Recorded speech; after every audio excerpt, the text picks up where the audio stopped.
Salut peuple de Guinée, salut peuple d'Afrique. Les Guinéens, je vous avais promis de faire une vidéo pour vous montrer comment Air Guinée était vendu les gars, les détails. Donc maintenant, Mamadi aujourd'hui, si Mamadi il veut réunir les Guinéens, même s'il poursuit ceux qui ont fait détournement de fonds publics, on ne dit pas qu'il ne faut pas qu'il le fasse. Il peut le faire, mais s'il veut vraiment évolution de Guinée, frère, premier combat c'est contre le système. C'est-à-dire d'essayer de libérer la Guinée, parce que la Guinée n'est pas libre. Donc, beaucoup de Guinéens n'ont plus c'est-à-dire que les Guinéens aujourd'hui n'ont plus normal. Ils sont plus conscients. Quand ils parlent, ils disent non, la Guinée est souveraine, la Guinée est indépendante totale. Donc les gars, pour vous expliquer, pour ne pas que la vidéo soit longue, je vous demande de partager cette vidéo et de vous abonner.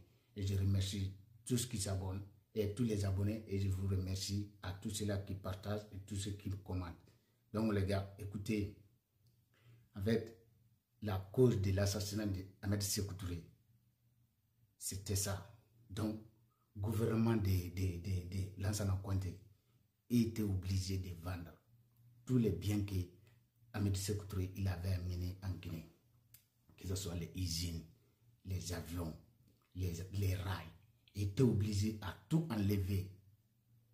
Et avec comment dire, bénédiction de FMI. Parce que FMI, il était mis en place pour ça. Depuis après la Deuxième Guerre mondiale, les Occidentaux ils ont divisé le monde. Comme ils ont divisé le monde entre eux, donc pour eux, l'Afrique c'est l'air précaré. L'Afrique est divisée entre eux. Est-ce que vous comprenez?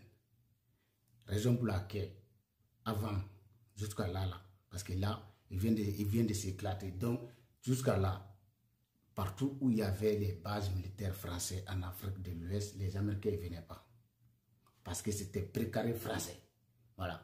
Et aujourd'hui, comme je dis, les deux grands pays qui s'imposaient à leur système, la Russie et la Chine.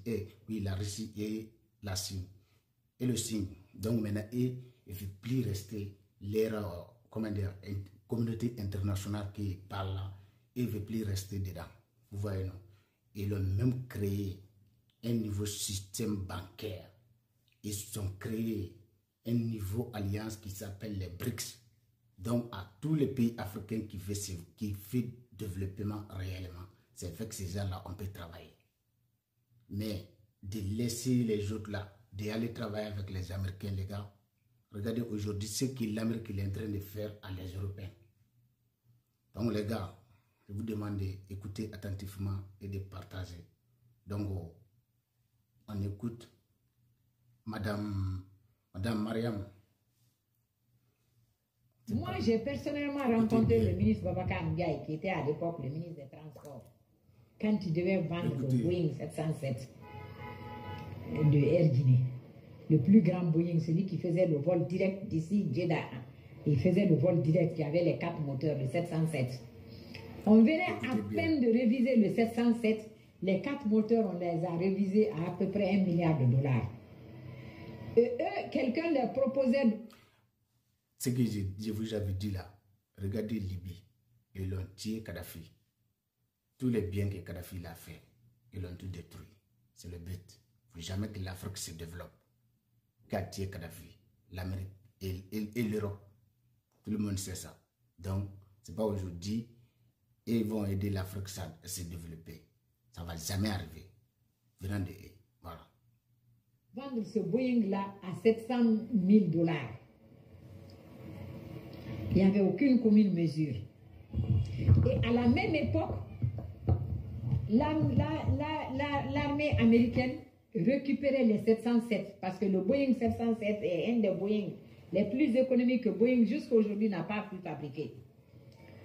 Non seulement il prend du poids, il peut prendre beaucoup de bagages, il peut prendre beaucoup de carburant, il a une grande autonomie.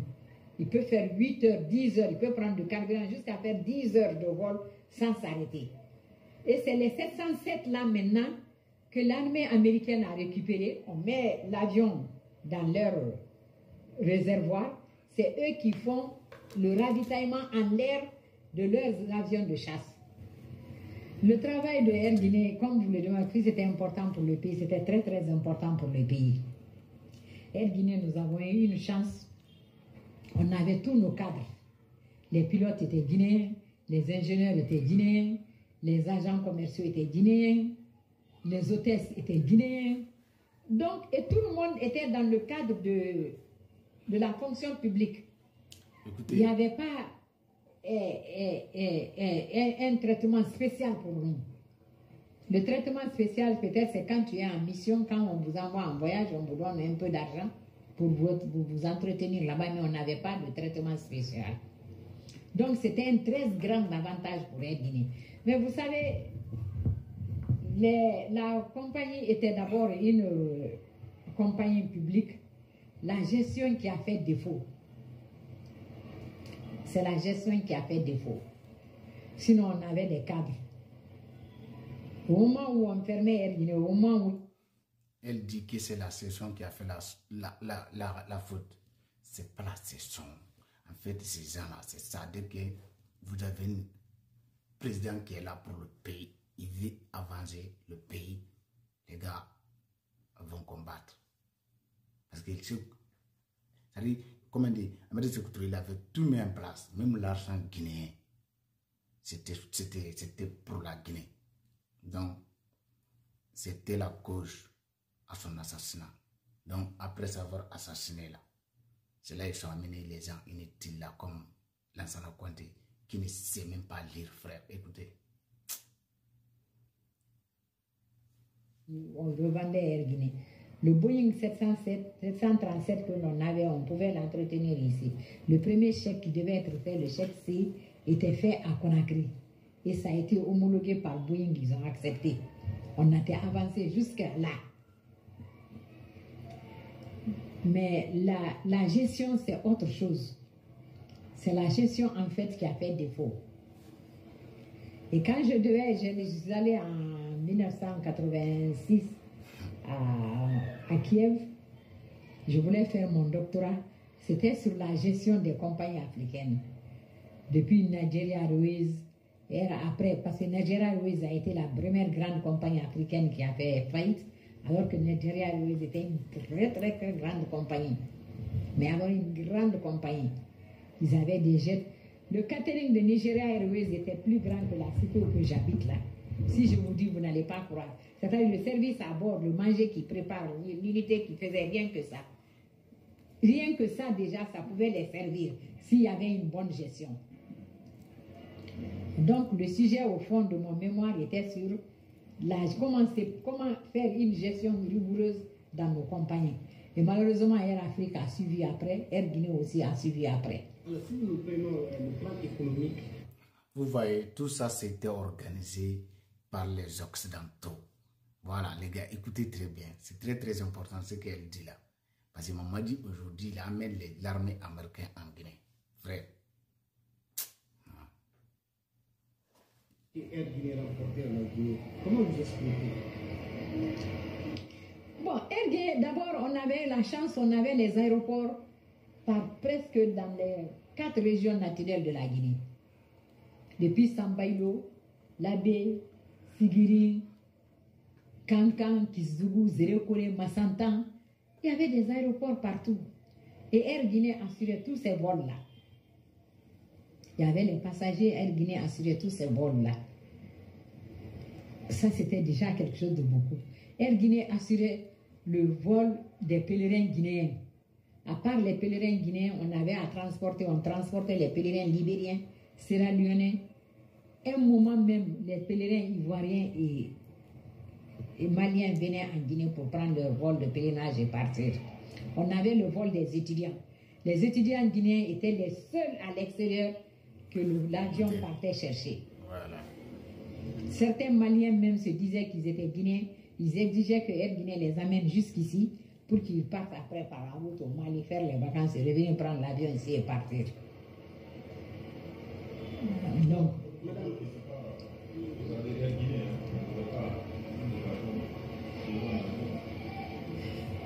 bon, vous savez, c'est très difficile à dire on ne devrait pas ou on le devait. Vous savez, moi je pense que nous sommes tous responsables. La situation de la Guinée aujourd'hui, je rends tous les intellectuels guinéens responsables de ça. Oui. Le président Conte, quand il a pris le... C'est ça que je dis. Donc, tout le monde est responsable. Il faut que Mamadi, peut-être, il essaie de pardonner. Nous, les Guinéens, on essaie de pardonner entre nous. Et le combat principal, c'est contre le système. Voilà. C'est pas entre nous. Mais c'est ça, Mamadi ne comprend pas, en fait. Je ne sais pas. Pouvoir, il a dit qu'il ne connaissait rien. On devait l'aider pour gérer, il ne connaît pas. Mais est-ce qu'effectivement on l'a aidé? Moi, j'ai personnellement rencontré le ministre Babacar Ndiaye, qui était à l'époque le ministre des Transports, quand il devait vendre le Boeing 707 de Air Guinée. Le plus grand Boeing, celui qui faisait le vol direct d'ici, Jeddah. Il faisait le vol direct, qui avait les 4 moteurs, le 707. On venait à peine de réviser le 707. Les 4 moteurs, on les a révisés à peu près $1 milliard. Et eux, quelqu'un leur proposait de vendre ce Boeing-là à $700 000. Écoutez, hein. Il n'y avait aucune commune mesure. Et à la même époque, l'armée américaine récupérait les 707 parce que le Boeing 707 est un des Boeing les plus économiques que Boeing jusqu'à aujourd'hui n'a pas pu fabriquer. Non seulement il prend du poids, il prend du... C'est les risques qui l'ont vendu tout ça en Guinée, à la Guinée. Donc on était avec eux depuis l'assassinat d'Amadi Sékou Touré. Qu'est-ce que la Guinée est là aujourd'hui?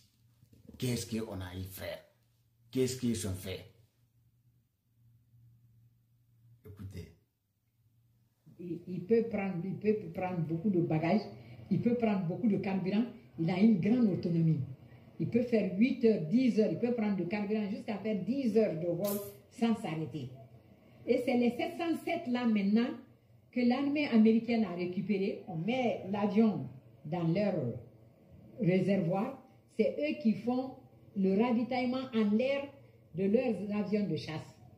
Et ils récupéraient les Boeing 707. Ils voulaient les louer. Moi, j'ai expliqué au ministre Babacar Ndiaye. Je dis, au lieu de vendre, on peut louer. Surtout que nous, notre Boeing là, à l'époque, c'était l'un des meilleurs Boeing sur le marché. C'est-à-dire en vente quand la Guinée l'achetait. C'était un Boeing.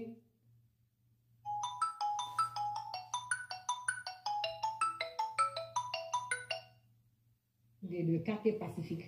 Et c'est la société Boeing même qui a proposé à la Guinée d'acheter cet avion.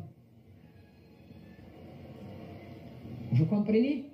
Et au moment où on a acheté cet avion, même l'entretien des avions, c'est Boeing qui a fait un appel d'offres.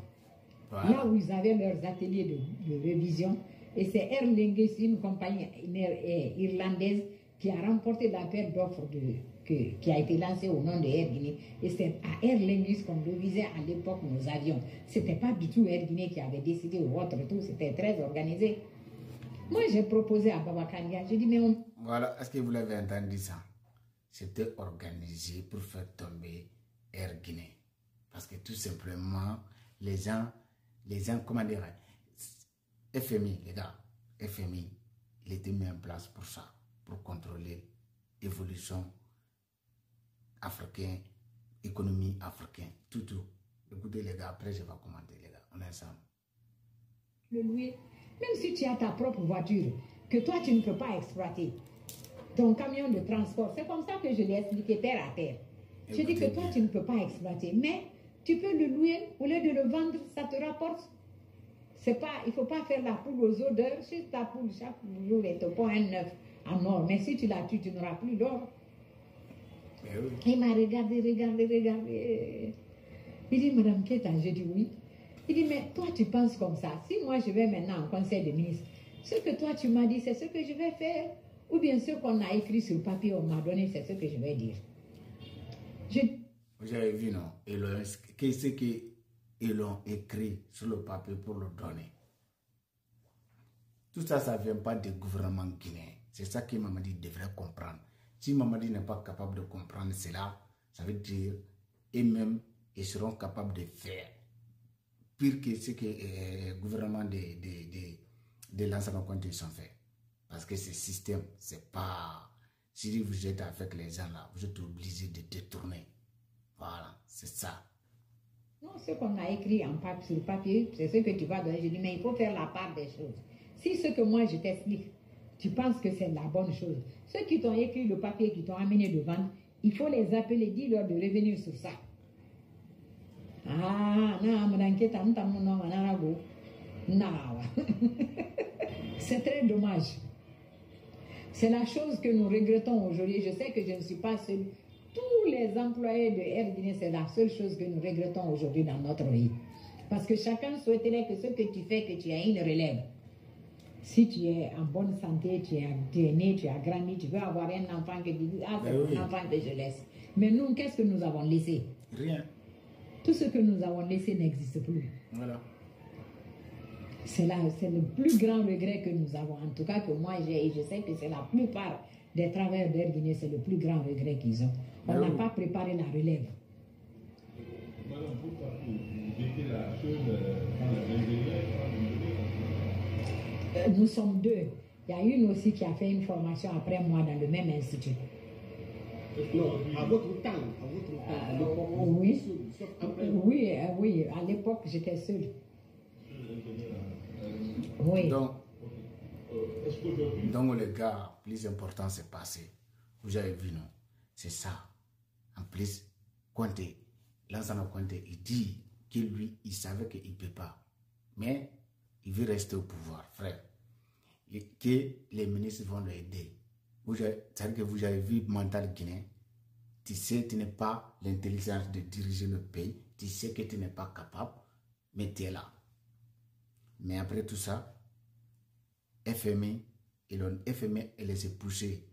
FMI a décidé parce que c'est pas eux. FMI a décidé d'enlever les rails que Ahmed Sékou Touré l'a mis. Et là, FMI, il les a poussés de vendre les Air Guinée. Et FMI les a poussés de démonter toutes les usines que Ahmed Sékou Touré l'a mis en place en Guinée. C'est ça qui est la vérité, les gars. Libye, c'est la même chose qui s'est passée en Libye tout récemment là. Donc, si Mamadi ne comprend pas ça, il continue de faire des contrats avec les Américains. Le contrat que la Guinée a que 15%. Vous avez vu, ils sont tous ils sont tous complexés, les gars. Tous les hommes du gouvernement de Mamadi là, c'est des gens qui sont vraiment complexés. Surtout leur ministre des Affaires étrangères là, c'est par comment on appelle, comment il s'appelle même, j'ai oublié ça, Moursandago. Voilà, Moursandago, lui c'est le plus complexé, les gars. Moursandago, quand il voit parler, on dirait quelqu'un, ça veut dire, je sais pas, quelqu'un qui est plus intelligent, mais il est plus nul. Parce que vous avez vu la rencontre entre les généraux américains et lui et Amra.